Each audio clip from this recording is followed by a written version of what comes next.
So, what are we doing right now? We're on a bus to Valencia. It's a 4-hour bus to Valencia. But when we get there, it's gonna be like 8 o'clock, but I still want to try and go to the beach. I don't know, just walk around. There's like beautiful markets there, beautiful city, you know, exploring. That's what we're here for. And then also, I forgot to have you introduce yourself. My name's Tomer. I'm from New Jersey and I'm 20 years old. One of the several people who are also going to Valencia with us on the bus.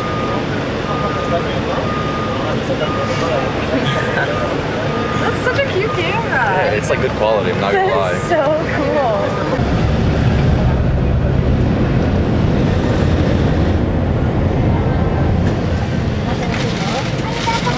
It's now 21:44 on Friday, August 31st, and we have arrived in Valencia.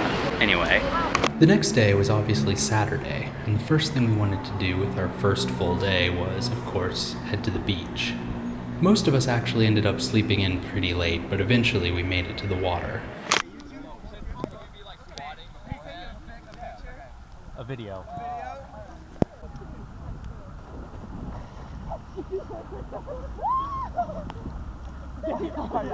Scott's letting go.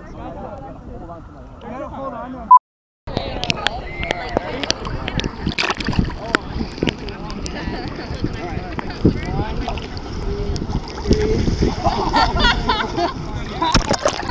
What I do?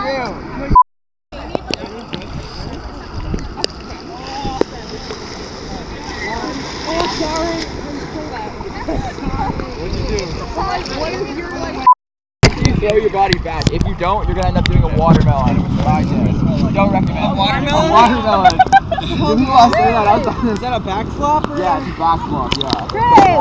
Got it, Karen.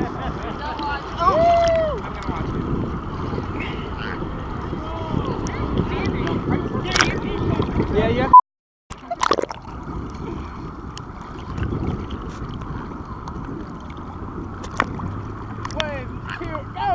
You got it! Y'all are gonna drown.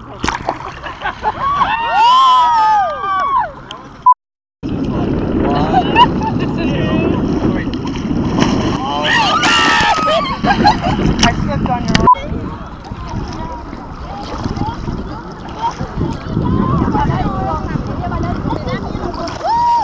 There you go. That was good. You gotta close it.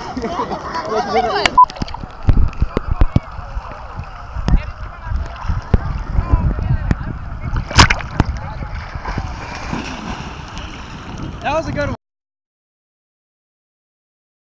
We had a great time at the beach and mostly avoided sunburn. Well, I mean, I mostly avoided it, which is to say that I got much less burn than I did last time I went swimming.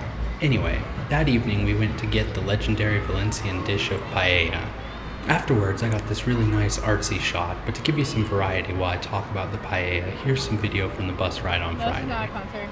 Anyhow, for the paella, we went to this place on the beach called La Pepica, the famous 120-year-old restaurant where Ernest Hemingway is said to have dined, as well as many other elites, including Spanish royalty, famous painters, actors, and athletes. Perhaps because of this, the place had a very historic feel to it, and the overall atmosphere was quite nice. But also perhaps because of that, they charged very high prices for what, to most of those at our table, was rather okay paella. As clarification, note that our group was so big that we split between 2 tables, and I do not know what the other experiences was like.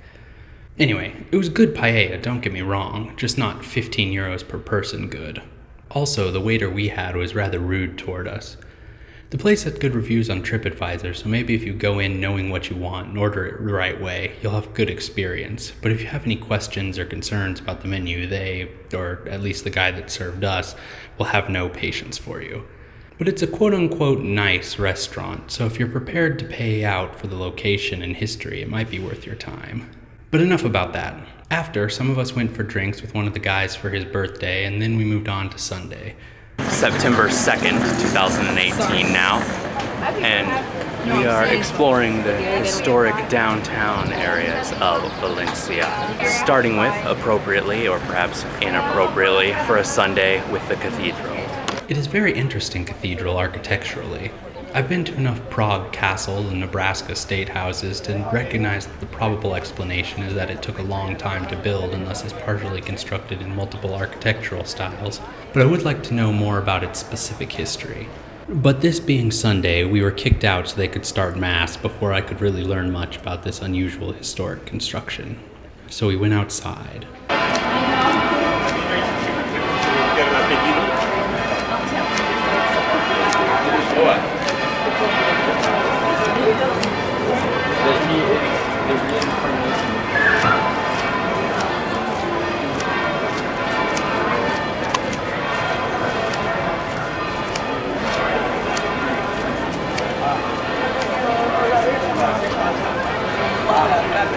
Hello everybody, we are in Valencia eating horchata. Perdón.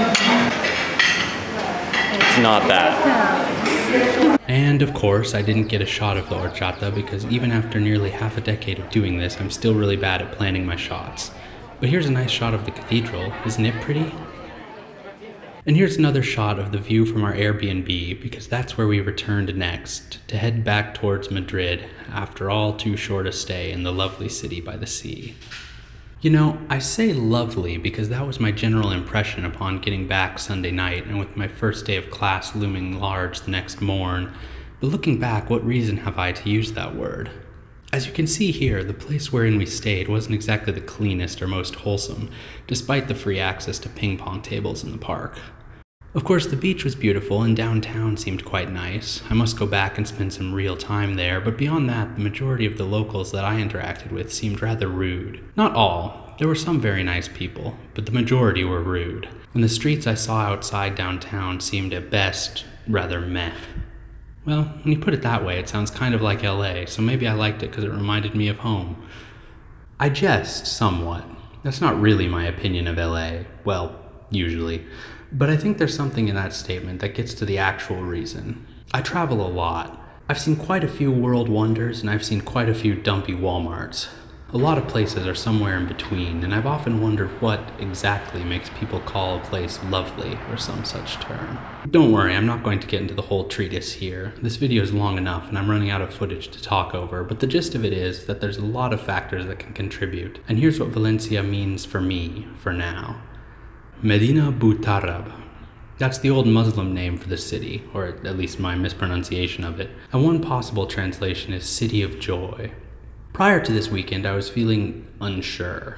Not really sad or worried, but definitely doubting my decision to come to Spain for a number of reasons that I get into a little bit in my vlog that I submitted to the official ISA channel, but they haven't approved it yet, so I can't link to it. But anyway, after spreading my wings a bit, getting away from the confines of my newly established routines and spending some, I hesitate to say quality time, because most of my interactions this trip seem to be eavesdropping on other people's conversations, but definitely some sort of time with people that made some inroads toward becoming friends with this new group.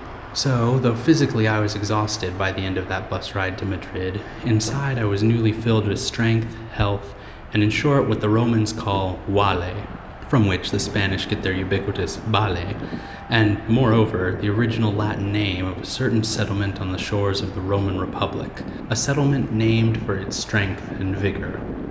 Valencia. V out.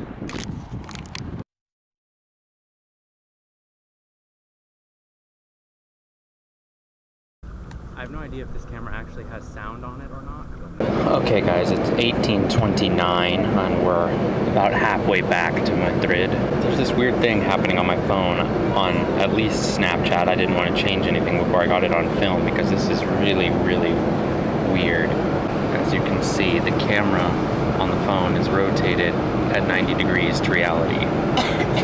And like, even if I change the phone's orientation, it stays that way. I don't know what's up. It's weird.